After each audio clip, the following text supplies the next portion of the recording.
बिस्मिल्लाहिर्रहमानिर्रहीम। सबसे पहले तो नए आने वाले नाजरीन से गुजारिश है कि मेरे चैनल को सब्सक्राइब करें और साथ लगे बेल आइकन को दबा के नोटिफिकेशन को ऑन कर दें ताकि मेरी हर नई आने वाली वीडियो का नोटिफिकेशन आपको बर वक्त मिलता रहे।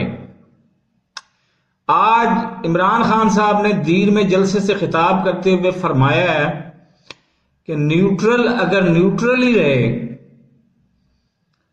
तो हमारे मुल्क की मईशत तबाह हो जाएगी। कहा तो उन्होंने बिल्कुल ठीक है, लेकिन इससे अगली बात मैं कर देता हूं और ज्यादा खुले अंदाज से कर देता हूं।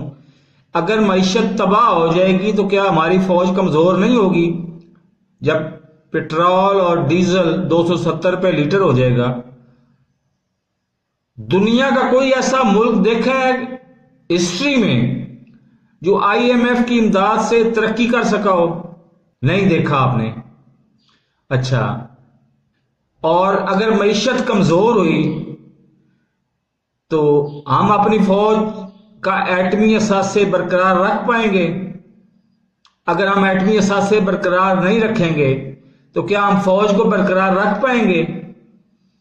और फौज को बरकरार नहीं रख पाएंगे तो क्या हम मुस्तकिल तौर पर अमेरिका के गुलाम नहीं बन जाएंगे?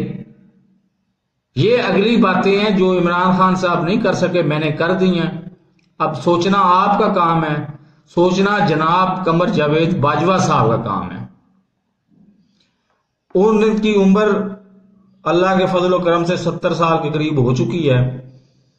उन्होंने इसके बाद क्या लेना है सिवाय पेंशन के?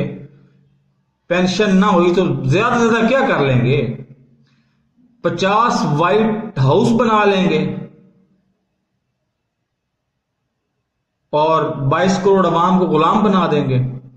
तो मेरे चैनल को सब्सक्राइब नहीं किया तो सब्सक्राइब कर ले, साथ करके बेल आइकन को दबा के नोटिफिकेशन को ऑन कर दे ताकि मेरी हर नई आने वाली वीडियो को नोटिफिकेशन आपको बर वक्त मिलता रहे। अल्लाह हाफिज।